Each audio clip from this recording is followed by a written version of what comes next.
Hola, ¿cómo están? Buenas tardes. Hoy yo estoy súper contenta de estar aquí con una invitada que creo que nos puede aportar muchísimo, Marilu Razo, quien ha dedicado parte importante a la violencia de género. Trabajas en un refugio que nos vas a contar en un ratito cuál es tu labor, cómo funciona y todo esto.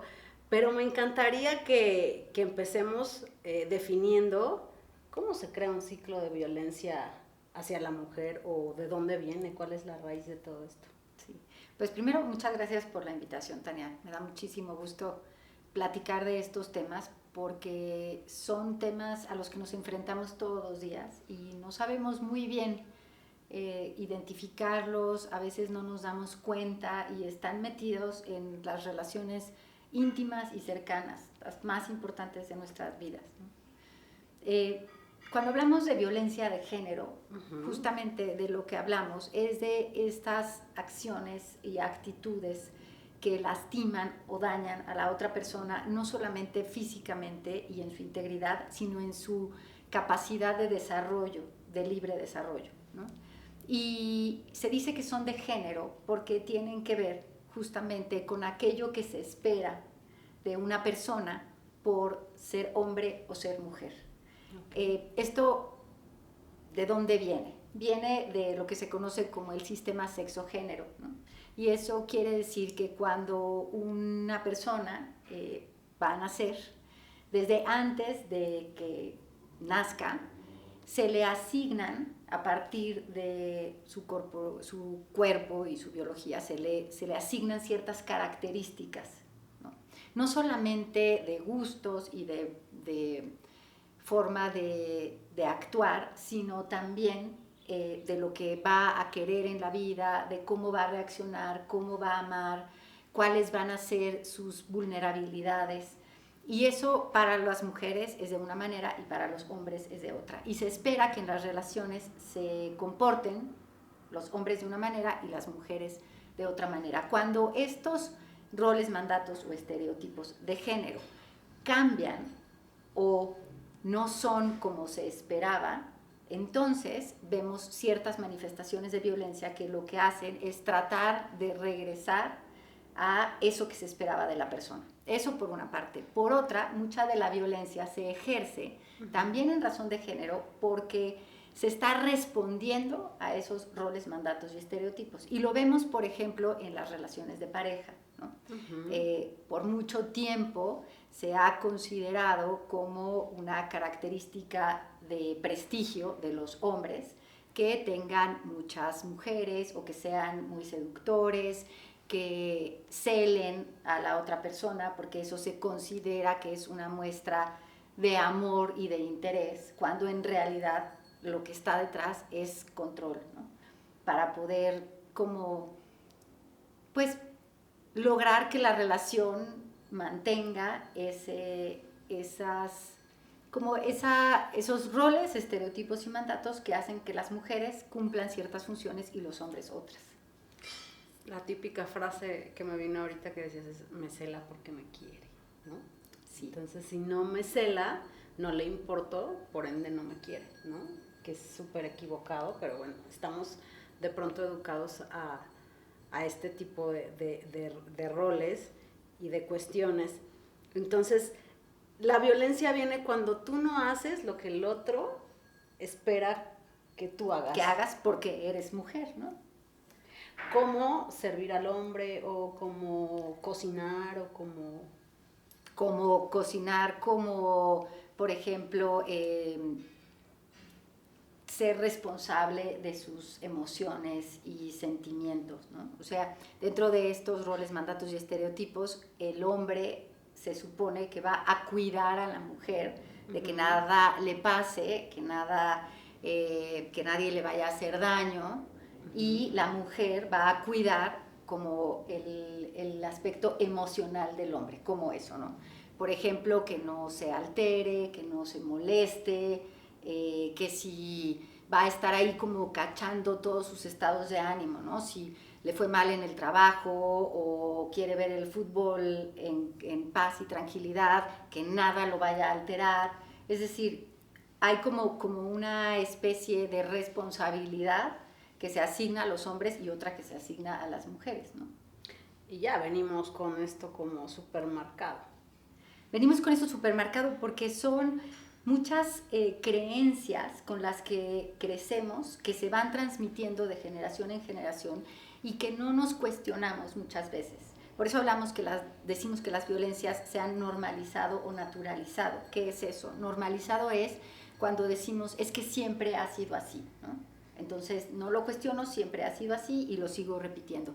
Y cuando decimos que se han naturalizado es porque pensamos que eso viene con la naturaleza innata de las personas. Por ejemplo, que las mujeres tenemos un instinto materno que por el hecho de ser mujeres vamos a automáticamente saber cómo criar y cuidar a los niños y a las niñas, ¿no? Y si bien es cierto que las mujeres podemos decidir ser madres y tener hijos o hijas, eso no hace que cuando te enfrentas a la experiencia de tener un bebé sepas ya qué es lo que tienes que hacer, ¿no? Y esto tiene muchas consecuencias, porque, por ejemplo, se espera que una mujer, como por su naturaleza es madre, entonces todas las labores de crianza y de cuidado en realidad no implican ningún esfuerzo ni trabajo, porque es algo natural, ¿no? Por eso muchas mujeres se han dedicado a trabajar dentro de sus casas y toda esa labor no se ve como trabajo. Y hay estudios que nos enseñan cómo, gracias a todo ese trabajo de cuidados que generalmente hacemos las mujeres, se pueden hacer muchos de los trabajos productivos. En realidad, si este trabajo dentro del hogar se pudiera cuantificar, pues sostiene prácticamente el trabajo que se hace en otras áreas de la vida. Bueno, claro, porque además el trabajo que hay en el hogar no tiene fin. O sea, los hijos tienen vacaciones, pero en las vacaciones igual comen, igual, ¿sabes? O sea, eso nunca termina. Entonces es un trabajo interminable. Tú vas a una oficina y tienes un horario y cierras. En un hogar no. Porque se enferman, porque pasan millones de cosas y está como toda esta carga hacia la mujer que ella es la que tiene. Pero además también cada vez es más valorado, pero pues es como lo que le toca, ¿no? O sea, y exactamente, ¿no? Y pues ella que vea cómo le hace. Si no duerme no importa, también tiene que estar mañana la comidita caliente, ¿no? Claro, porque justamente es lo que le toca porque es mujer. Ahí estamos viendo justamente cómo hay una naturalización de ciertas cosas y entonces no las cuestionamos, ¿no? Siempre ha sido así y además es porque le corresponde porque es mujer, ¿no? Y entonces, además, todas estas diferencias están en un sistema jerárquico, ¿no? ¿Qué quiere decir eso? Que hay ciertas características que se han considerado masculinas y además que se han identificado con los hombres, que se han considerado a través del tiempo como superiores. Y otras características que se han asignado a las mujeres se han visto como inferiores, ¿no? Entonces, por ejemplo, quiero darles un ejemplo muy, muy como cotidiano, ¿no? Y es, ¿cuántas veces no, pues si tienes que acordar con alguien una junta de trabajo y esa persona en ese momento tiene a lo mejor otra actividad de trabajo, te puede decir libremente, en ese momento no puedo porque tengo ya otra junta y todo se acomoda, ¿no? ¿Qué pasaría si esa persona dice, pues no puedo en ese horario de trabajo porque tengo que ir a recoger a mis hijos o a mis hijas de la escuela o a un festival infantil? No cabría ni tendría lugar, se vería como poco profesional, como que no es una labor importante, pero no porque no sea una labor importante en sí, sino porque está devaluada, ¿no? Todo lo que tiene que ver con las mujeres, las niñas, los niños y la crianza se ha visto como inferior, ¿no? Sí, es que por cultura pues ha ido tomando un papel la mujer, pero siempre ha sido inferior. O sea, no se le permitía votar, pero no se le o sea, y entonces hay partes del mundo en el que todavía no se les permiten muchas cosas. Entonces también, pues sí es un rol inferior realmente. O sea, creo que lo que estamos ahorita tratando de hacer es tratar de equilibrarlo, pero también nosotros nos ponemos en esa postura, ¿sabes? Claro, porque son todas estas creencias que dan forma a pues el papel que juega la mujer o el hombre, pues son creencias que hemos ido aprendiendo y tal cual que no nos cuestionamos, entonces las reproducimos, ¿no? Totalmente. Y ahora lo que está sucediendo es que empezamos a cuestionarlas, a verlas de otra manera. Eso lo que hace también es pues que haya un descontrol muchas veces en las relaciones y por eso vemos también que pues hay cierta resistencia al cambio y esa resistencia al cambio muchas veces trae pues acciones violentas, ¿no? Sí, también somos juzgadas por las propias mujeres. Yo amo mucho a mi madrecita linda, pero un día me dijo, ay, mijita, pues es que ¿quién te va a querer? Porque mira, tú te la pasas viajando y trabajando y pues así que hombre va a querer estar contigo, ¿no? ¿Y sabes qué pasa? Que inconscientemente te lo compras, ¿sabes? O sea, como que de pronto dices, no, pero sí hay una parte inconsciente que se compra eso. Entonces dices, no, pues es que sí, algo muy malo debo de tener, ¿sabes? Claro, porque justamente, ¿qué se espera de una mujer? ¿Y qué se espera de una mujer para que pueda ser elegida por un hombre, ¿no? Porque en toda esta conceptualización los hombres son los que eligen a las mujeres, ¿no? Y entonces, ¿a qué mujer van a elegir? ¿Qué se supone que tendría que ser esa mujer, ¿no?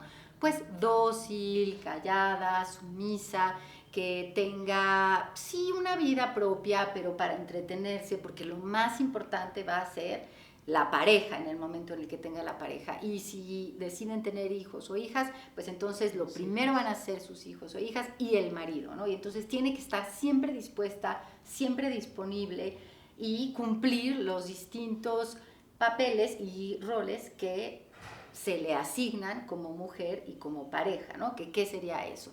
Pues ser linda, estar bien arreglada, tener bien la casa, tener una comida rica, y no solamente una comida rica, sino ahí culturalmente se va fomentando una competencia entre las distintas mujeres, ¿no? En este caso, ¿con quién? Con la suegra, por ejemplo, ¿no? Entonces, ¿quién le hace el mejor arroz al marido? ¿La suegra o la mujer, ¿no?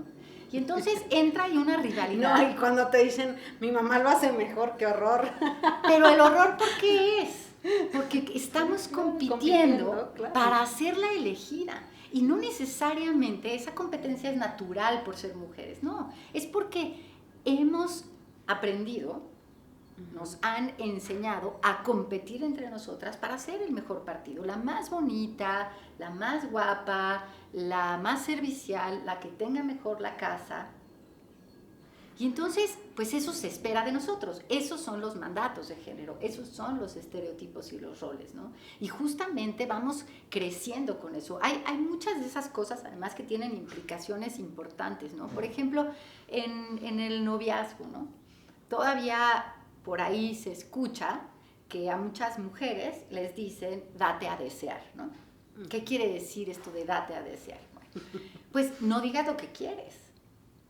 Tienes que hacer una labor de seducción en donde tienes que ocultar lo que quieres, manipular la situación y entonces en lugar de expresar claramente lo que quieres, vas a decir que no para que te insistan y después de que te insistan mucho, entonces ya vas a decir que sí. Esto tiene implicaciones muy graves. ¿Por qué?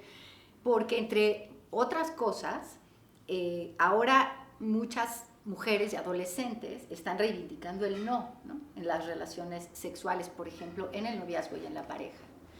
¿Qué pasaba con esto de date a desear? Al niño se le decía, pues la niña se va a dar a desear, ¿no? Entonces tú le vas a querer dar un beso y ella te va a decir que no, pero en realidad no es que no quiera, es que se está dando a desear. Entonces, ¿qué va a hacer él? Insistir, insistir. Y en la cultura popular lo que le van a decir es, tú insiste hasta que ceda. Porque en realidad sí quiere, pero te está diciendo que no. Hoy sabemos que todo eso tiene efectos graves, ¿no? Porque sí, encontramos muchos casos de abuso en donde pues los hombres están insistiendo. Se convierte como en acoso, ¿no? Es acoso, ¿no? ¿Qué pasa si cuestionamos eso y decimos, no, tanto los hombres como las mujeres tenemos deseos sexuales y gusto y deseo por hacer muchas cosas, ¿no? Uh-huh. ¿Por qué no vamos a ser claros y transparentes unas y unos con otros? ¿Por qué me tengo que esperar a que alguien me invite al cine o a comer solamente porque es hombre. ¿No puedo yo tomar también la iniciativa? Y si no Pero quiero hacerlo... se asustan. Claro. Es como, o sea, se está brincando el rol. Se está brincando el rol, Sí, ¿no? claro. ¿O qué pasa si le digo, pues no, sí soy tu amiga y me caes muy bien, pero no quiero un beso, no quiero otro tipo de relación contigo, ¿no? Claro, pero como existe ese juego que no es honesto, en el que, sí, claro. Y Es que hay como muchas eso, cosas muy aprendidas que están ahí y por eso se va haciendo complejo. como lo que decías hace rato, ¿no? Si te cela es porque te quiere, si no te cela es porque no le importas. Cuando una relación sana, pues debería ser libre de celos, ¿no? O sea, como por qué tendrías que demostrar que te importa alguien a través de los celos. Entonces, sí, es que a mí me gusta mucho este tema, que era lo que te estaba diciendo, me apasiona porque es tan profundo, pero con tanto por hacer consciente, Marilu. Creo que nos toca hacer muchísima conciencia a hombres y mujeres de qué es lo que estamos viviendo, cómo estamos atravesando actualmente las relaciones, ¿sabes? De dónde viene, y por eso es súper importante empezar a entender como todo esto, ¿no? De dónde viene, de dónde nace, dónde está la raíz de todo esto. Y hay muchas creencias, como algunas de las que hemos hablado y otras, que lo que hacen es que veas normal muchas cosas que en realidad sabes que no están bien y que te hacen sentir incómoda y que no te gustan, pero lo que haces es justificarlas. Por eso a veces funciona pensar en esta analogía de la rana o el sapo en el agua, que a lo mejor han escuchado, ¿no? Si tú pones a una rana en agua hirviendo, pues la rana va a saltar, ¿no? Pero si tú pones a una rana en agua, pues al tiempo, ¿no? Y la vas calentando muy poquito a poco, es imperceptible casi que se eleva la temperatura y la rana no se da cuenta. Y llega un momento en que pues, la rana se muere quemada y no se dio cuenta en qué momento el agua se elevó. Y eso pasa con la violencia. Por eso muchas veces la gente dice, bueno, pero ¿por qué vivió una relación violenta? ¿Por qué llegué a una relación violenta? ¿En qué momento pasó esto? Y lo que pasa es que la violencia al principio es prácticamente imperceptible y va escalando, pero al mismo tiempo esto sucede en una relación de afecto, que no empezó con actitudes violentas, sino empezó con muchas cosas que están inscritas en el amor romántico. Algunas sí eran probablemente amor, pero otras en realidad no eran amor, sino estas creencias de actitudes que parecen amor, pero que en realidad son control. Como los celos. A veces... Es que hay cosas tan pequeñitas, Marilu, como un comentario así de, y siempre te peinas así, como que no se te ve muy bien eso. O sea, empieza con cosas que pudiera, o sea, que a lo mejor de repente no te das cuenta y empieza a entrar despacito, ¿sabes? O sea, pero ¿qué tendría de malo? O sea, si tú le dices, pero no te gusta mi peinado, no, nada más era una pregunta, pero a ti ya te deja una sensación de inseguridad. Sí. ¿No me veo bien? ¿Este peinado no me queda bien? ¿Sabes? Y eso creo que es como súper importante de detectar, porque además, o sea, volteas y le dices, pero no me veo bien. No, sí te ves muy bien. Entonces, ¿para qué o sea, con qué intención pusiste ese comentario ahí, ¿sabes? ¿Y qué va a pasar contigo? Si lo que tú quieres es complacer a la otra persona, pues probablemente lo que vas a hacer es no volverte a peinar igual, ¿no? Uh-huh. Y a lo mejor en este ejemplo parecería que no es importante, pero eso se va colando a todas las áreas de tu vida. ¿Por qué te ríes así? ¿Por qué saludas a fulanito? ¿Por qué te comportas así? ¿Por qué vas vestida así a trabajar? No, bueno, si quieres está bien, ¿no? Pero son muchas pequeñas manifestaciones. O sea, está bien, pero entonces, ¿para qué me lo cuestiono? O sea, ¿cuál es el fondo de cuestionar como esas? O poner como esa duda en ti. Es como una parte que te hace dudar de ti, ¿sabes? Eso es violencia. Eso es violencia, por supuesto. Pero es muy sutil y a veces no te das cuenta. No te das cuenta, porque ¿qué haces cuando te dicen eso? No, pues tratas de complacer a la otra persona. Tratas de complacer a la otra persona y cualquiera diría, bueno, es que si trata de complacer a la otra persona y permite eso, es que no se quiere, ¿no? Es como una de las cosas que se dicen comúnmente. Y lo que está en el fondo no es que no te quieras, ¿no? Es que estás en una relación con alguien en donde están, insisto, todas estas creencias en las que, pues, hay que complacer al otro. ¿Para qué? No es tan importante. ¿Qué más te da peinarte de otra manera si a él no le gusta cómo te ves con el pelo suelto? ¿Qué más te da? No es importante. ¿Qué más te da dejar tu clase de canto los viernes si él quiere ir al cine? ¿Qué más te da? ¿Qué más te da, pues, dejar de ver a tus amigos? No es tan importante. Lo más importante es la pareja, lo más importante es el amor en pareja y que él esté contento y que tú estés contenta con él porque, bueno, una mujer sola y sin pareja, pues hay algo raro, ¿no?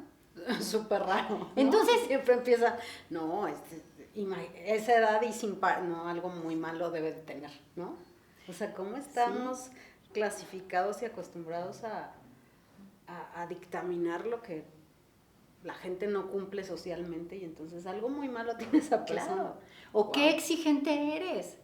Si él siempre te habla bien, pues sí, está bien. A veces tiene estos detallitos de celos, a veces pues te habla mal cuando se desespera, porque bueno, pues tú lo desesperas, ¿no? Entonces te grita porque tú no eres clara, te grita por eso, entonces es tu culpa. Y pues, ¿por qué no te aguantas? Si eres tan exigente, nadie va a querer estar contigo. Sí, ese es otro pensamiento muy recurrente de las tías y las abuelas. A mí me dicen, es que eres bien exigente, pues no puedo, o sea, yo estoy en un punto de mi vida en el que no puedo pedir menos de lo que yo puedo ofrecer, ¿sabes? Y si no está ahí, pues está bien estar solo, ¿no? Para mí. Así es. Pero sí luché muchos años con eso, ¿eh, Marilu? O sea, yo sí soy como la oveja negra de la familia. Ya me aman y me respetan, pero muchos años no. Y muchos años era un cuestionamiento encima de mí y una fijación que yo les decía, pero ¿cuál es su problema si yo vivo feliz y en paz, ¿sabes? Pero me ha costado mucho trabajo también quitarme eso, porque al final del día lo traigo. Entonces, lucho con ser distinta, pero también con no conflictuarme con ser diferente. Claro, porque es incómodo también. Es incómodo porque cuando te mueves, pues estás violentando, estás cuestionando ese orden en el que las mujeres teníamos que comportarnos de una manera, los hombres tenían que comportarse de otra, y lo que se espera en la relación de pareja es, pues, que estés ahí para ser la buena novia, la buena madre, la buena esposa, ¿no? Y la buena es la que cumple con todos esos roles, mandatos y estereotipos. Y estos ciclos de violencia, ¿cómo funcionan? Van creciendo, ¿correcto? O sea, la violencia nunca baja, siempre sube. Siempre sube. Y es muy importante entender el ciclo de la violencia, porque cuando la gente pregunta por qué una mujer no se va, tenemos que entender qué es lo que está pasando en la vida de esa persona y en la relación para darnos cuenta qué es lo que hace que no le sea tan fácil identificar que está viviendo violencia y salirse de ese ciclo. El ciclo de la violencia lo describió una norteamericana, Diane Walker, que lo que hace es que va a identificar 3 fases o 3 etapas, ¿no? La primera es pues la etapa del enamoramiento, en el que todo es perfecto, todo es complacer el uno al otro, todo es bonito y emocionante, ¿no? Pero después, cuando esa etapa termina, empiezan a haber ciertas manifestaciones de desacuerdo que escala y va generando cierta tensión, ¿no? ¿Como qué cosa? Como por ejemplo, pues si a él no le gusta que hables con algunos amigos o que te vistas de cierta manera para ir a la escuela o al trabajo o lo que sea, pues te va a hacer comentarios como los que tú decías hace ratito, ¿no? Nada más que esos comentarios pues van a ir como siendo cada vez más incisivos, más, pues más comunes, y tú ya vas a saber que con cierta mirada ya no le gustó algo de cómo estabas vestida. Ya ni siquiera te va a tener que decir a lo mejor algo, pero con cierta mirada ya vas a saber, algo pasó que ya no hice bien, ¿no? Eso es el momento de tensión, ¿no? Que es esta segunda fase. O sea, es enamoramiento, luego viene tensión. Es que hay quien pone como la primera fase en el enamoramiento, porque es como la parte bonita, que después va a ser la luna de miel. Vamos a llegar ahí, ¿no? La segunda fase es cuando ya se va generando un momento de tensión, ¿no? No hay una explosión de violencia, pero sí se va generando cierta tensión, ¿no? Por ejemplo, no quedó bien la sopa, ¿no? Y la mujer sabe que ya eso, si ya no le gustó cómo hice la sopa, eso va a generar cierta tensión, ¿no? Yo voy a ver que ya algo no le gustó y se está enojando. O llegué a una fiesta y estoy platicando con algunas amigas, me reí muy fuerte y desde lejos veo cómo me está viendo de cierta manera que ya sé que se enojó, ¿no? Entonces esa es la tensión. Y después lo que viene es la explosión, ¿no? Que es ese momento en donde ya vemos claramente una manifestación, ¿no? Un grito, aventar la puerta, acelerar el coche, romper algo, pegarle a la pared. Y entonces este es el momento de tensión. Pero ¿qué pasa después? Regresamos a ese que en el primer momento era el enamoramiento, que en esta segunda parte va a ser la luna de miel, la reconciliación o luna de miel, ¿no? ¿Qué va a pasar? Que él va a pedir perdón. Perdóname, no sé qué me pasó. Bueno, lo que pasa es que también es tu culpa. Ya sabes que no me gusta que hables con fulanito, porque yo estoy seguro que te tira la onda. Entonces ya lo sabías, yo no soy así, yo no quiero golpear, ni quiero gritar, ¿Para pero... qué me llevas ahí? ¿Para qué me llevas ahí? Entonces, ¿a quién le está trasladando la responsabilidad? Al otro. A la otra persona. Entonces, no soy yo, eres tú que me provocas. Y entonces, bueno, después de esto, lo que va a hacer es eso, pedirle perdón y decirle, todo va a estar bien, vámonos a cenar, quiero regalarte la bolsa que tantas ganas tenías, vámonos de viaje a la playa, lo que pasa es que estamos muy tensos y necesitamos ir a la playa, ¿no? Y entonces viene la luna de miel. Pero si no hay un cambio de introspección y de trabajo profundo, lo que va a suceder es que ese evento de tensión y explosión se va a repetir. Y no solamente se va a repetir, sino se va a ir sofisticando y magnificando, ¿no? Entonces, lo que va a pasar a lo mejor en otro momento es que ahora, en lugar de gritar, pues a lo mejor lo que va a hacer es romper algo o si tú de repente le dices, pues yo ya no quiero esto, quiero terminar la relación, entonces puede utilizar otro tipo de manifestaciones, ¿como qué? Como el chantaje. Si tú me dejas, yo me muero. En realidad, tú me habías dicho que me amabas, pero no me amas tanto, porque si me amaras tanto, entenderías que yo me enojo porque me estás provocando.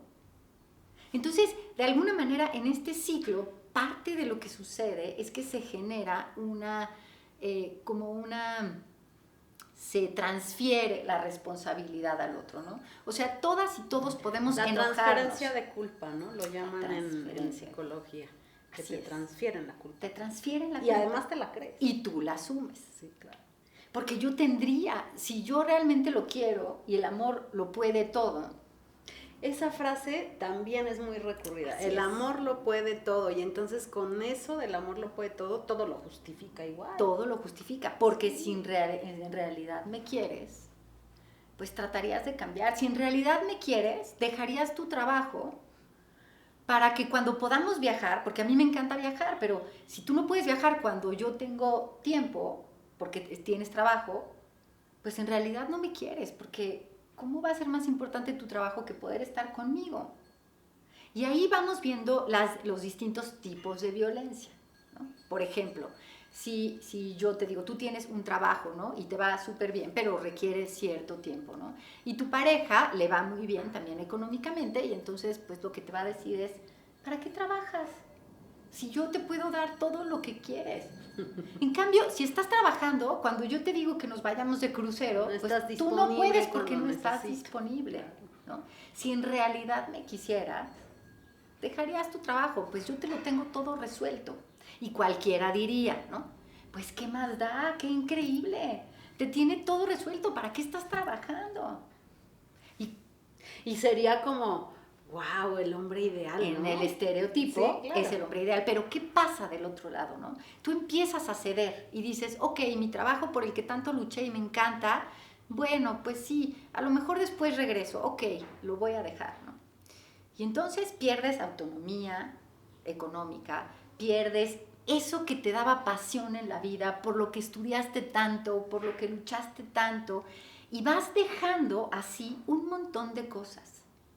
Eso te va aislando y te va generando un estado de indefensión. ¿Por qué? Porque empiezas a depender económicamente de la otra persona, emocionalmente de la otra persona, y vas anulando todas las otras áreas de tu vida que te enriquecen. Y te vas anulando a ti, ¿no? Te vas anulando a ti. Te vas anulando a ti. Vas dejando de hacer lo que te gusta, pero lo que te importa, pero lo que tú quieres. Sí llega un momento que pasas al punto en el ser como medio hasta invisible, ¿no? Para convertirte al servicio del otro, no sé, una cosa. Así es, como lo estás describiendo, tal cual, ¿no? Uh-huh. Sí, te vas anulando, te vas aislando y realmente, Marilu, es muy juzgado, pero las mujeres no se dan cuenta. No se dan cuenta. No se dan cuenta que están cayendo en eso. O sea, alguien de afuera lo puede ver mucho más fácil. El que está dentro, y además hay mucha negación también, ¿no? Porque no es fácil darte cuenta que estás en una situación de violencia, ¿no? Porque además también hay un estigma de la mujer que vive violencia, ¿no? Todo el mundo piensa que la mujer que vive violencia es ignorante, que es medio tonta, no se dio cuenta, y no es así, ¿no? No es así, porque la violencia está justamente sustentada en todas esas creencias con las que hemos ido creciendo y con las que hemos percibido al mundo y la manera en la que nos relacionamos, ¿no? La manera en la que hemos aprendido a amar, la manera en la que hemos entendido el amor. Está llena de estas cosas que se pueden convertir en violencia. Claro, o sea, es que realmente tienes que hacer una cuestión como de conciencia, porque hasta que tú vivas en torno al tiempo del otro, es violento. Porque tú tienes que estar disponible, como lo decías tú hace rato, pero no para el viaje, para la vida. Así es. ¿Por qué? Porque o sea, yo hoy tengo libre, hoy te veo. Mañana no sé, pero pues hoy tienes que estar, porque yo sí puedo. Ah, bueno, pues sí. La pregunta es yo puedo y quiero, ¿me entiendes? Pero eso está como implícito, entonces todo por eso te digo que es un tema tan rico, porque tiene tanto para poder hacer consciente y cuestionar, de repente cuestionarte. O sea, hace rato que decías en la luna de miel que te piden perdón, pues muchos ni perdón piden, y todavía menos cuenta te das, pero sí te compran algo que te gusta. Sí. Y ya con eso justificas todo, sí. ¿Sabes? Puede ser eso, o puede ser que regrese a ser ese hombre cariñoso y atento y lindo sí. que fue en un principio, ¿no? Entonces sí. Tú piensas, no, ya regresó a lo que éramos, porque es que por eso es importante ver el principio. Nadie se enamora de un monstruo. No. Nadie... De una cuestión como de idealización, y ahí se queda y siempre tratas de regresar ahí, ¿no? Exactamente. Y ese tratas de regresar ahí es lo que hace que muchas veces las mujeres se queden ahí por mucho tiempo. Porque además piensan, bueno, si cambio, si esta vez hago esto distinto, tal vez ya no se enoja, ¿no? Tal vez ya volvemos a ese momento en el que estábamos tan contentos. Y porque viene la transferencia de culpa en la que dices, algo hice mal yo, para que esto no esté funcionando, o algo me falta a mí para que esto termine de funcionar bien. Y no lo asumes como nosotros, sino es yo algo no hago bien. Además hay otra cosa, que es lo que yo quería decir hace rato, justo en esto de la culpa, ¿no? Todas y todos podemos enojarnos. A todas y a todos puede haber algo que no nos guste o que que de pronto estamos muy tranquilos y algo hace que cambie nuestro estado de ánimo, ¿no? Pero todos somos responsables de qué hacemos con ese enojo. El enojo no justifica que golpees a la otra persona, que menosprecies a la otra persona, que descalifiques a la otra persona. Hay muchas actitudes violentas que no se ven y que son terriblemente duras y que estamos muy acostumbradas y acostumbrados, como que la ley del hielo, ¿no? Ay, es violentísima. La ley del hielo es violentísima. Y lo que muchas veces dicen los hombres cuando tienen este tipo de actitudes es, pues es que no entiende. Yo quiero que entienda. Es como si le estuvieras disciplinando, ¿no? Entonces, pues no le contesté el teléfono porque para que entienda que cuando yo le llamo me tiene que contestar, para que vea lo que se siente, ahora yo no le voy a contestar el teléfono. Esa no es una relación de respeto. No es una relación en donde si hay un conflicto, se habla, se dialoga y se llega a acuerdos.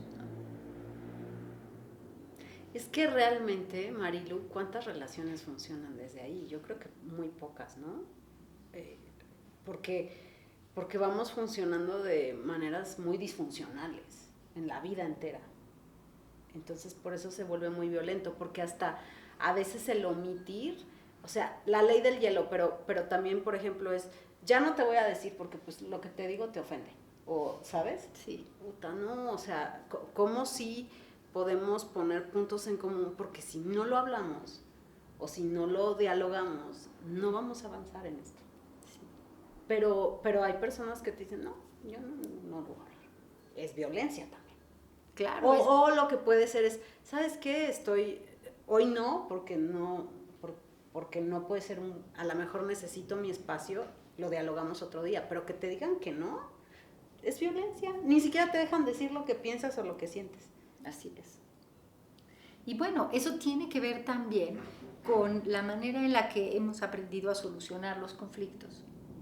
Y normalmente a los hombres se les enseña a resolver los problemas con violencia. ¿Cómo eso? Hemos escuchado muchas veces que dicen, no, hombre, los hombres son súper fáciles para resolver los conflictos, se dan 2 golpes y ya está, ¿no? Son prácticos. Son prácticos, a golpes. ¿Dónde quedó el diálogo? ¿Dónde quedó la escucha? Ver las necesidades del otro, hablar de lo que se siente, de lo que está sintiendo en el momento. No. La manera en la que se les ha enseñado a resolver los conflictos es a través de la violencia. Ah, sí, porque un hombre no llora. Un hombre Y no que llora. también para ellos, qué carga tan dura, ¿no? O sea, yo digo, no, los hombres también que conecten, pero culturalmente también traen todas esas limitaciones que son súper fuertes. Sí, que son justamente esos mandatos que hacen que de los hombres se espere ciertas cosas y de las mujeres otras, ¿no? De los hombres que sean, como es un hombre, el estereotipo del hombre exitoso, ¿no? Un hombre que es fuerte, que nada lo detiene, que tiene éxito económico, que es la voz de mando en su casa, y si no se respeta al hombre de la casa, entonces hay problema, ¿no? Y habrá que ver qué es eso de respetar al hombre de la casa, qué pasa cuando ese hombre está violentando y lastimando a la esposa, a los hijos y a las hijas, ¿no? ¿Qué es el respeto? El respeto se construye. Sí, claro. Sí, es que es un tema que da como para muy fuerte. ¿Cómo puedes detectar? O sea, para alguien que esté viendo este video, que diga, esto me está resonando, ¿cómo pueden detectar que están viviendo una relación de violencia así muy sencillo? Mira, lo primero es hacerte caso a eso que percibes, intuyes y sientes, ¿no? O sea, si hay algo que no te gusta, vale la pena que te hagas caso, ¿no? O sea, si hay algo en la manera en la que te habla o se dirige a ti o espera de ti que no te gusta, hacerte caso, ¿no? Hablarlo con él, si es posible, en primer momento, y estar atenta de si eso se repite o no, pero no justificarlo, porque normalmente lo que hacemos es tendemos a justificar las acciones de las otras personas, ¿no? No, es que me habló mal porque venía cansado del trabajo. Sí, y ¿sabes qué me parece que es como muy importante también a destacar aquí, Marilu? Que cuando no hay voluntad, porque somos muy aferrados los seres humanos, entonces yo te puedo decir, oye, mira, esta forma de hablarme no me parece correcta, y que te diga, así soy, ¿eh? Y esto es lo que hay. Así soy yo y yo soy neuras. Yo creo que eso ya empieza a ser un dato en el que dices, bueno, pues es que esto, si no hay voluntad de la otra parte, no va a cambiar. Claro. Entonces, ¿qué pasa si tú te haces caso a que eso no me gustó y no va a cambiar y me voy? Estás rompiendo ese ciclo que podría empezar. Pero ¿qué sucede? Que normalmente nos educan a que pues, no seas tan exigente porque te vas a quedar sola. No vas a encontrar al hombre perfecto. Entonces es neuras, pero también es divertido y también es de una familia conocida y también tenemos muchas cosas en común. Entonces, bueno, a lo mejor no es tan importante, ¿no? A lo mejor puedo controlarlo de otra manera. A lo mejor puedo hacer que no sea tan neuras. ¿No? Se equilibra. O yo lo voy a hacer cambiar, ¿no? Porque lo amo tanto que va a cambiar conmigo, ¿no? Ahí empiezas a justificar eso que en un primer momento no te gustó y empiezas justamente a enrolarte en este ciclo que se va a ir haciendo cada vez más grande, ¿no? Entonces, una es hacerte caso a esas cosas que no te gustan, que te hacen sentir incómoda, ¿no?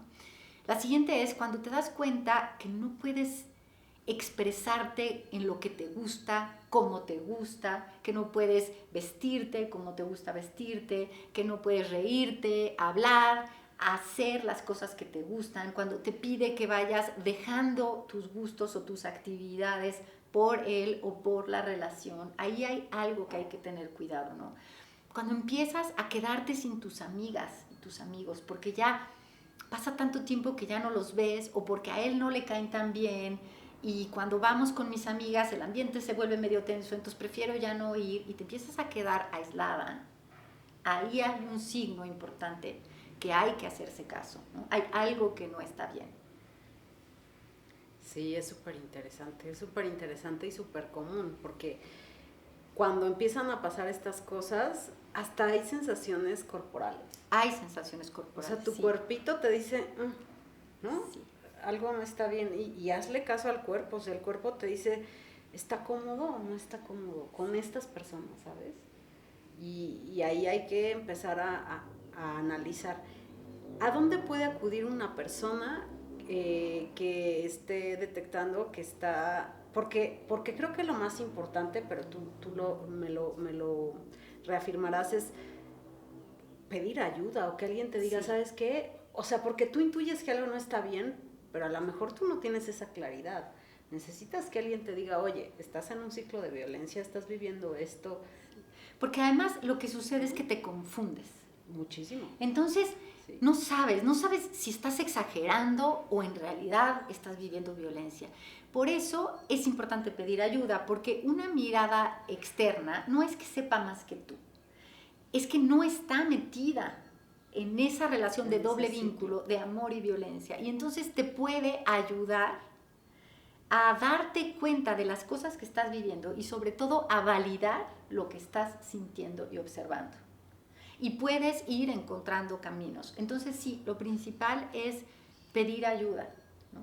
Buscar alguna amiga, a algún especialista, a alguna organización a la que puedas acudir y te pueda acompañar en este proceso, ¿no? Algunas mujeres dicen, no quiero pedir ayuda porque yo no sé si lo quiero dejar, ¿no? Porque en ese momento están tan adentro que dicen, yo mejor no pido ayuda, porque ¿qué tal que le platico a mis amigas y después me arrepiento?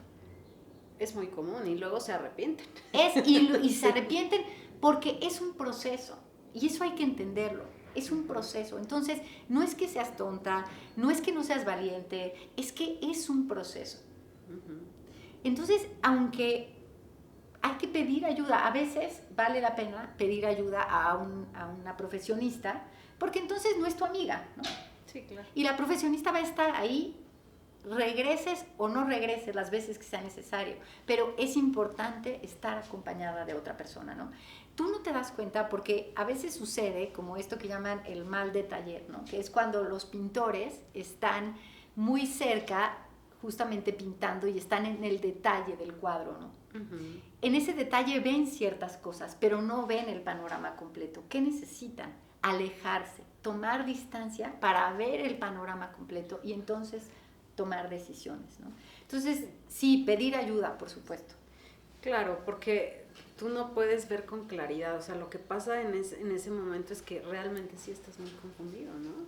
Y necesitas que alguien neutro o algún amigo, porque luego con los amigos no funciona igual, ¿eh? Porque te sientes como a veces como hasta juzgado, ¿no? Sí. O la gente se siente juzgada, porque también tendemos a ser como muy duros y decirle, oye, pero ¿cómo estás permitiendo?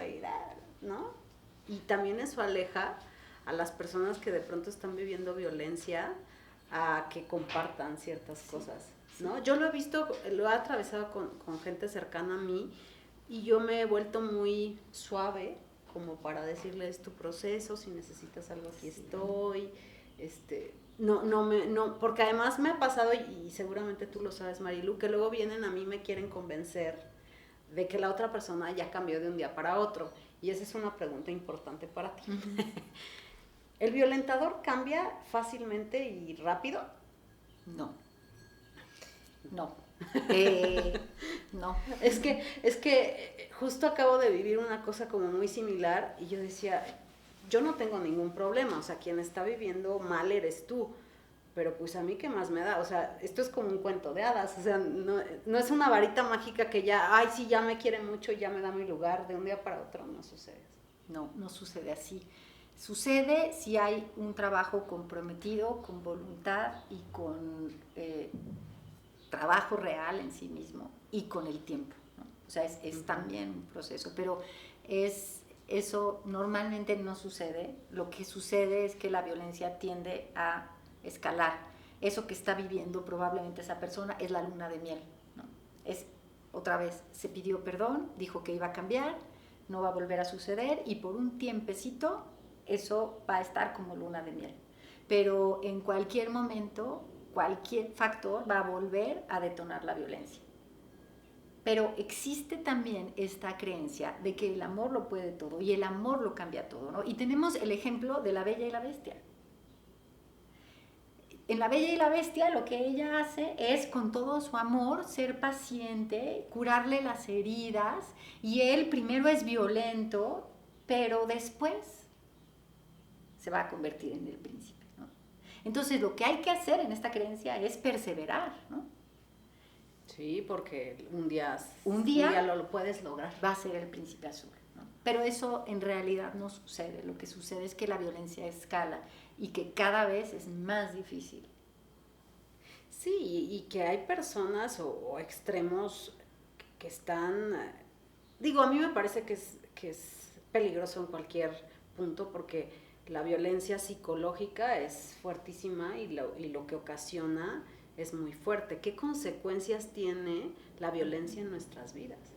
La violencia es tremenda porque se va generando esto que se llama el síndrome de indefensión aprendida o adquirida, ¿no? En donde tú, por haber vivido esta violencia sistemática por un tiempo prolongado, empiezas a creerte muchas de las cosas que te dicen, ¿no? Como no vales, no sabes pensar bien, tú no sabes decidir, estás loca, eso que estás pensando, sintiendo, está en tu cabeza, porque yo no soy violento, tú me provocas, inventas y exageras, porque eres una mujer y las mujeres son dramáticas, ¿no? Entonces empiezas... ¿Sabes cuál es muy buena también?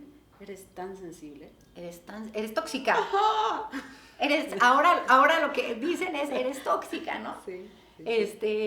Y te empiezas a creer eso y empiezas a pensar que no hay salida, ¿no? Entonces se viene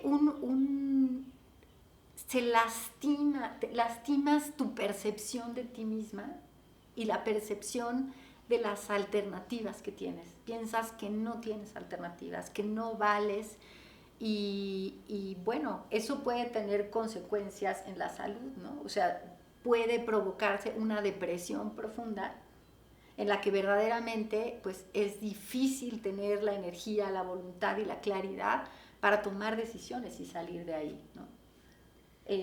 Sí, es que por eso hay tantas mujeres que llegan hasta perder la vida, ¿sabes? Así es, porque va pasando y esto va creciendo y va creciendo y va creciendo. Y yo creo, Marilu, que no se dimensiona, ¿no? Que no dimensionas a dónde puedes llegar con eso. Claro que no, porque eso no te puede pasar a ti, seguro estoy exagerando. Él me ama, tiene sus momentos de violencia, pero me ama, no me va a hacer daño, ¿no? Porque además justificas el daño que te hace. ¿Y qué pasa también si tu papá o tu mamá eran violentos? Entonces es también algo con lo que sabes. Está normalizada la violencia. Está normalizado y sabes sobrellevarlo. O sea, a lo mejor creciste con este pánico en tu cuerpo, porque es que eso es muy aprendido también. Pero una persona que sabe vivir con violencia ya no detecta tan fácil en el cuerpo también, porque son emociones con las que creció toda la vida. Sí, exactamente. Eso que estás diciendo es importantísimo. Sí. Es que es por eso te digo que este tema me encanta. O sea, me parece que es así como un mundo para exponer, para aprender, pero sobre todo para ir aprendiendo y haciendo conciencia. Porque además, todos tenemos algo de violencia. Sí.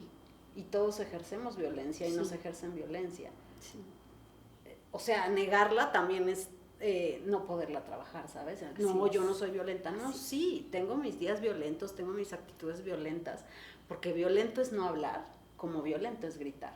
Sí, así ¿no? es. Entonces, es súper importante como hacer pausitas y de pronto hacer como yo platicaba el otro día con una amiga y le decía, es que hacer consciente la violencia en tu vida es un trabajo diario, ¿no? Así es. En el momento en el que dices, ay, estoy siendo violenta yo, porque también a veces somos violentas con los hombres, y minimizarlos es violencia, y todo eso es violencia. Exactamente. Lo que dices es importante, es un trabajo de todos los días en el que vale la pena revisar por qué hacemos lo que hacemos, por qué decimos lo que decimos y lo vamos repitiendo sin darnos cuenta de qué estamos diciendo, ¿no? Un hombre que a lo mejor no está en este estereotipo de masculinidad del que hemos hablado, que a lo mejor no tiene éxito económico, ¿no? Pero se dedica a ciertas actividades que le permiten sostenerse y está contento con su vida, pero no es esta imagen del proveedor exitoso. Uh-huh. Y en estos estereotipos muchas veces se les cierra la puerta a establecer una relación porque no cumple el estereotipo, ¿no? Sí, claro. Y es violento para él. Estamos cerrando la posibilidad. O sea, muchas veces lo que sucede además entre los hombres es que cuando hay hombres que no están cumpliendo con este estereotipo de masculinidad, viene una violencia terrible del resto de los hombres, ¿no? Eres un mandilón, eres un mantenido, no eres exitoso, ¿qué onda con tu hombría, ¿no? ¿Por qué dejas que te hable así? ¿Por qué la dejas ir a trabajar? Hace poco me comentaba una persona que ya se había divorciado de su pareja hacía varios años, pero seguía con miedo a tener otra pareja. Porque no era un miedo gratis, es porque sabía que en el momento en el que ella tuviera otra pareja, pues el exmarido iba a ir a poner la ley y golpearlo a él o a ella, ¿no? Porque está esta creencia de que eres mi mujer para siempre, ¿no? De parte, es mi vieja. Es mi vieja. Sí, y nadie puede ahí hacer. Y ahí entra como parte importante del trabajo que tú haces hace varios años y actualmente. Cuéntame en qué estás y qué función tienen estos lugares. Se llama Espacio Mujeres para una Vida Digna, Libre de Violencia. Va a cumplir 15 años en septiembre. Y tenemos un centro de atención externa, un refugio y una casa de transición. Son espacios de prevención, atención y protección para mujeres que viven violencias. Algunas de ellas llegan con sus hijas y sus hijos. En el centro de atención externa hay psicólogas, psicólogas infantiles, abogadas y trabajadoras sociales, y las mujeres pueden ir a consulta externa y regresan a sus casas, ¿no? Sin embargo, cuando hay mujeres que su vida o su integridad está en riesgo, entonces se les ofrece el espacio de refugio, en donde están en un periodo de alrededor de 3 meses, y ahí, además de tener todo lo que una casa necesita, pues hay un equipo de profesionistas en donde hay psicólogas, trabajadoras sociales, abogadas, doctora, pediatra, maestras, hay talleres de distintos tipos, talleres de inserción laboral y talleres también de cada una de las áreas. ¿Por qué esto? Porque una de las cosas que buscamos es que las mujeres puedan conocer sus derechos, ¿no? Entonces, por ejemplo, hay un taller jurídico de derecho en donde las mujeres conocen la legislación, saben qué es lo que pueden hacer y son ellas las que van a tomar las decisiones, y el equipo las va a acompañar en esas decisiones que van a tomar, ¿no? Pueden identificar las violencias que vivieron, cuáles son los caminos que tienen, entonces hacen un plan de vida para que cuando egresen del refugio sepan qué hacer, ¿no? Y a dónde ir y qué decidir. Y por último, la casa de transición es una casa de puertas abiertas, en donde las mujeres están ahí sobre todo para fortalecerse económicamente y empezar una vida distinta. Y nosotras somos parte de la Red Nacional de Refugios, en donde están distintos espacios de atención también, y eso lo que nos permite es pues fortalecernos entre nosotras y hacer una labor de referencia y contrarreferencia. Eso quiere decir que si no hay espacio en algún refugio, pues pueden estar en otro refugio de la República, o si están en riesgo en ese estado de la República, pueden irse a otro estado de la República, ¿no? Pues bueno, me gustaría, Marilu, que nos expliques de esto que nos hablabas, de cómo funciona Espacio Mujeres. Si alguien detecta que está viviendo violencia, ¿qué es lo primero que tiene que hacer? Ir al módulo de información. Tenemos una línea telefónica, okay, a la que pueden hablar en cualquier momento. La tenemos todos los días de la semana, las 24 horas, todos los días del año. Ahorita la ponemos para que... Sí, normalmente lo que hacemos es agendar una primera cita. Bueno, si la mujer está en una situación de extrema violencia y riesgo, si dice, se le da la atención a través del teléfono, se hace con ella un plan de emergencia y de acción. Pero bueno, si no está en una emergencia en ese momento, lo que se hace es que se agenda una cita. En esa cita, una trabajadora social va a hacerle una serie de preguntas en donde vamos a poder tener no solamente sus datos, sino identificar el riesgo en el que está. Eso es muy importante. Nosotros existe una base de preguntas que nos van a ayudar a identificar el nivel de riesgo en el que está la mujer. Una vez que se hace esta primera entrevista y se identifica el nivel de riesgo, se le van a ofrecer a la mujer las alternativas que tiene y lo que la institución puede hacer, ¿no? Entonces, si se ve que hay nivel de riesgo alto y que su vida y su integridad estén en riesgo, entonces se le ofrece un espacio de refugio, se le explica qué es lo que va a pasar en el refugio, qué es lo que tiene que hacer, y de manera voluntaria, si ella quiere, entonces se hace el ingreso a refugio. Si no, lo que se hace es agendar ya una cita periódica para atención psicológica, asesoría jurídica o de trabajo social, ¿no? ¿Los refugios cómo funcionan? O sea, por ejemplo, las mamás que tienen 2 o 3 niños, ¿pueden ir con sus niños a los refugios? Sí. Si están, o sea, me supongo que es como un caso en el que a lo mejor hay violencia extrema en la que pueden matar a los hijos o a ella, sí, o algo así, que es muy riesgoso y entonces los tienes que poner a salvo. Así, ¿no? Es, salvaguardar la vida. Así es. Como les decía hace rato, el refugio es una casa en donde van a convivir distintas familias. Hay pues un reglamento de convivencia, pero justamente es para que todo el mundo pueda estar tranquilo y contento. Pero es un espacio en el que las mujeres pueden dormir tranquilas. Muchas nos dicen, es la primera vez que puedo dormir toda la noche sin el riesgo y el miedo Sí, de que el lleguen miedo, a sí. hacerme daño a mí o a mis hijos, ¿no? Se les entrega un kit de higiene personal donde les damos todo lo que necesitan, se les da ropa a ellas y a sus hijas, porque muchas veces llegan sin nada y aunque lleguen con sus cosas, las guardamos y ellas pueden tener ahí lo que necesitan, ¿no? Tienen, por eso les decía, hay una maestra y una pedagoga, porque nosotros garantizamos además el derecho a la educación de los niños y las niñas, ¿no? Llegan a lo mejor a la mitad del ciclo escolar, ¿no?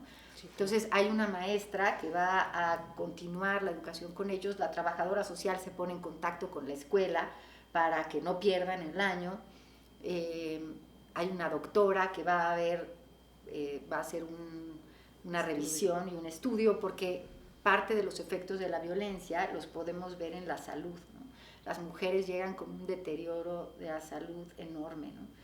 Muchas veces no ¿Qué solo... son las más recurrentes? Pues muchas llegan con golpes, pero otras llegan con a lo mejor algunas cuestiones ginecológicas y de infecciones de transmisión sexual no identificados, problemas de nutrición, porque además dentro de todas estas creencias, pues la mujer se deja al final, ¿no? Entonces, pues no han acudido de estrés altísimos, que el estrés te deteriora muchísimo. Muchísimo. El cuerpo, ¿no? Entonces se hace una valoración y se da la atención que se necesita. Tenemos pues la abogada, entonces la abogada va a ver cuál es la situación y le va a explicar cuáles son sus alternativas y la mujer va a poder decidir qué quiere hacer, ¿no? Si quiere o no levantar una denuncia.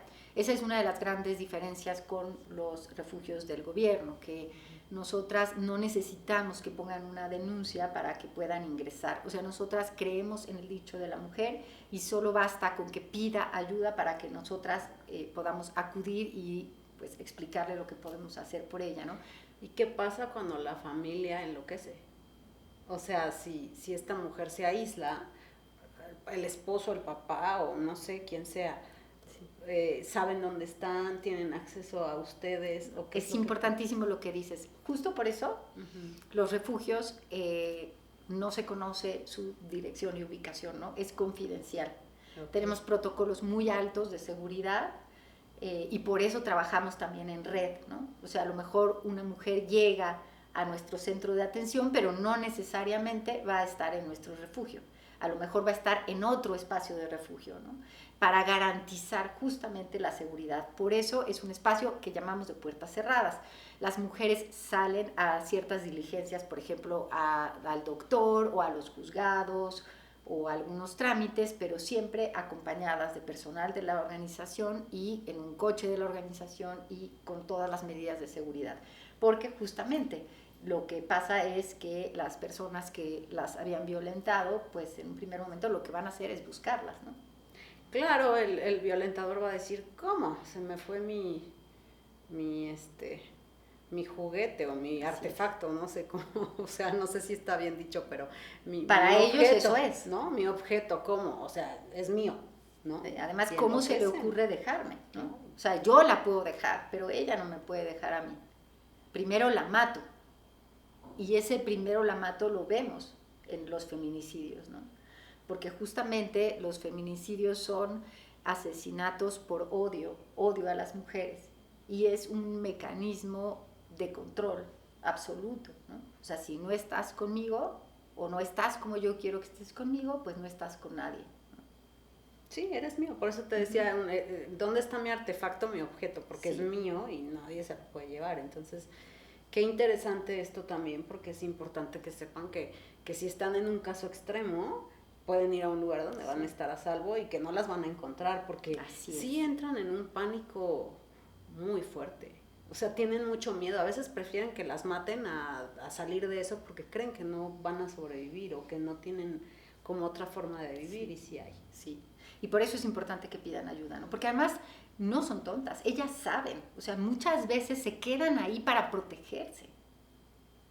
La gente piensa que está ahí porque quiere, ¿no? Y muchas veces la gente no sabe todos los intentos que la mujer ha tenido para salir de esa relación violenta y no ha podido. A lo mejor ha intentado irse a casa de una amiga y ha tenido que regresar porque muchas de las cosas que se utilizan para controlar y manejar a las mujeres es pues las amenazas, ¿no? Las amenazas de que le van a hacer algo a sus hijos, de que le van a hacer algo a sus familiares, a su familia. o que las van a lastimar en frente de los hijos. Son una serie de cosas que desde afuera no se ven. Sí, claro.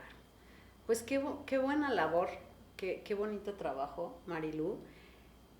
¿Cómo le haces para que no te afecte?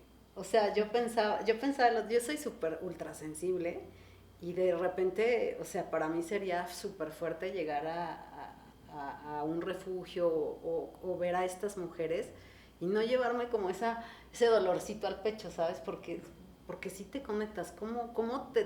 ¿Cómo haces tú este trabajo para no cargarte de todas estas historias y poder ayudar, pero desde un lado más tranquilo para ti?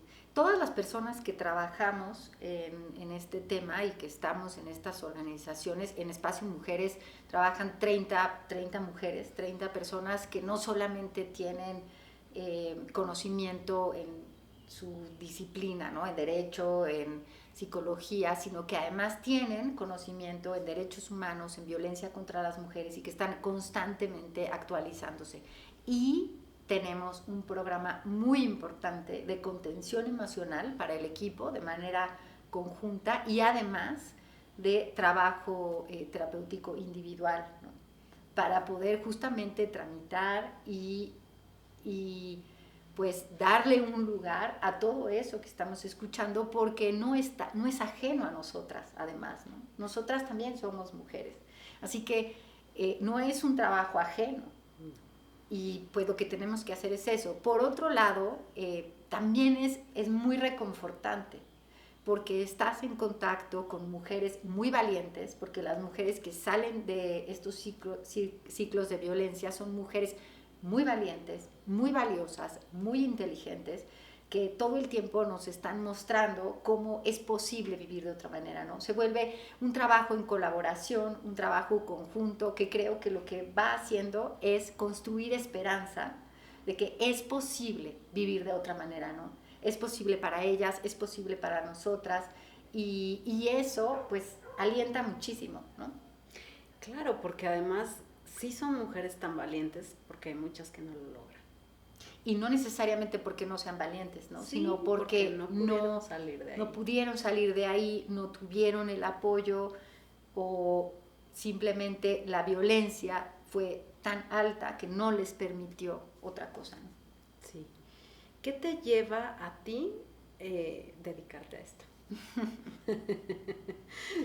Pues pregunta obligada, pero sí, creo que muchas cosas, ¿no? Desde muy chica siempre fui muy inquieta y me llamaba mucho la atención observar qué cosas eran las que eran para los hombres y para las mujeres, y yo había cosas que no me identificaba, ¿no? Como que tenía siempre una mirada un poco crítica frente a eso.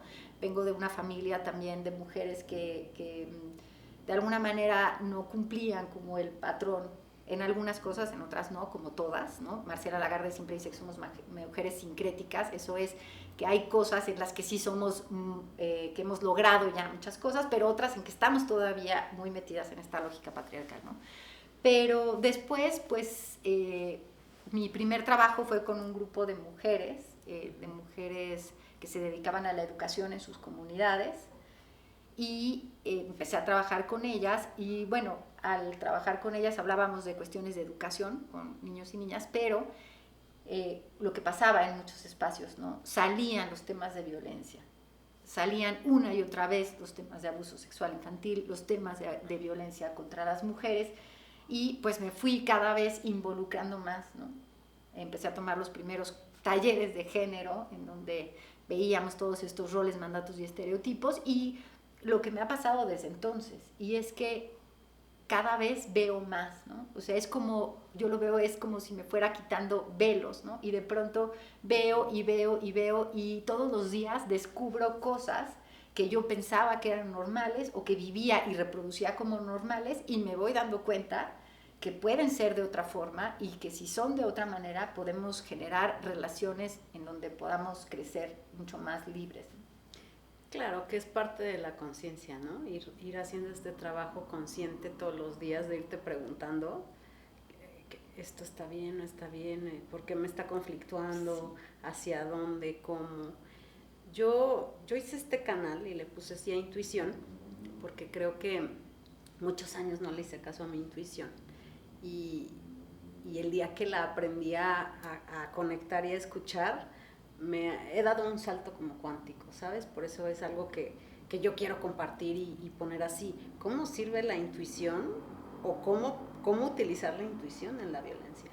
La intuición es básica y tal cual vamos aprendiendo a darle peso e importancia a la intuición, porque dentro de la educación que se nos da normalmente a las mujeres es poner siempre las necesidades y lo que los otros quieren y necesitan. Y dejamos de hacerle caso a nuestra intuición, ¿no? Porque primero ponemos otras cosas y dudamos de eso que queremos, ¿no? Pero la intuición en los casos de violencia es muy importante. Hacerle caso a eso que estás percibiendo, que muchas veces no lo puedes explicar. Y ahí está la cosa, ¿no? Porque normalmente la intuición no se puede explicar. Y entonces, como no la podemos explicar, creemos que ya no es válida. Y a veces no la podemos explicar hacia afuera y a veces no nos la podemos explicar a nosotras. No importa si no nos lo podemos explicar. Vale la pena hacerle caso a tu intuición, aun si no hay explicación, ¿no? Claro, ¿qué está pasando? Era lo que yo te decía, o sea, cuando tú tienes un violentador cerca, tu cuerpo te lo avisa, Sí. tu cuerpo, la energía es energía, Marilu, y lo sientes. Entonces, si hay algo que no te gusta, es como cuando, a mí me parece muy importante ahora, yo observo mucho con los niños, por ejemplo, ¿no? Que el niño no quiere acercársele a alguien, no lo obliguen. O sea, Sí. pero es tu tío, ándale, que te dé un besito. No quiere. O sea, y si no quiere es porque algo en él le dice que no, Sí. ¿sabes? Y desde niñitos, a veces sabemos cosas y nos obligan a que no le hagamos caso. Respeten a los niños, respeten. O sea, todos sabemos, hay algo en nuestro termómetro corporal que nos dice que no. Sí. Y creo que es muy importante aprender a escucharlo y sobre todo a darle ese valor. Exactamente, justo a darle el valor, porque a veces lo escuchas y lo minimizas, ¿no? Pues sí. Pues yo te agradezco mucho que te hayas tomado este tiempo, Marilu. Es un trabajo súper bonito, es un trabajo que creo que tenemos que ir desarrollando y además siempre como que se hable más de esto, ¿sabes? Sí. Creo que cada vez hay más espacios que se habla más de esto, pero muchos años no. Y muchos años no se hablaba y no se decía, y yo crecí como con una estructura un poco más cuadrada y ahora yo también fui la inquieta, ¿no? Que me cuestionaba, ¿y esto por qué? Y eso no, yo no lo quiero así. Sí. Entonces, pero creo que es importante y que si alguien sabe y si siente que necesita ayuda, le vamos a dejar aquí todos los datos del trabajo que ustedes realizan y que sí hay otra forma de vivir y que no se tienen que quedar en donde no son felices, no están cómodos y no se sienten bien y no son visibles y no son ellos, ¿sabes? Donde no puedes ser tú, no estés. Así es. Como tú, ¿por qué tendrías que ser otra persona Sí. para agradar a los demás? Así es. ¿Sabes? Y nos enseñan toda la vida a que no seamos nosotros y no es correcto. Así es. Y eso es violencia. Sí, eso es violencia, exactamente. ¿Por qué no poder expresarnos como queremos expresarnos, vivir la vida? Y otra cosa importante, cambiar de opinión. Sí, porque lo que hoy te gusta, mañana ya no, y también está bien. Y a lo mejor puedo no estar de acuerdo contigo. Así es. Y decir, Marilu, no estoy de acuerdo, pero te respeto. Sí. Y voy a respetar esa parte tuya y tú vas a respetar algo con lo que no estés de acuerdo. Y esos son los puntos que puedes ir poniendo en común. Pero si no los puedes expresar y no puede ser, no es un lugar para ti. No es un lugar para ti, exactamente. Pues muchísimas gracias, Marilu. Gracias. Te agradezco mucho la plática. Suscríbanse a nuestro canal, mándenos sus temas, todo lo que las preguntas y nosotros les contestamos. Nos vemos la próxima semana.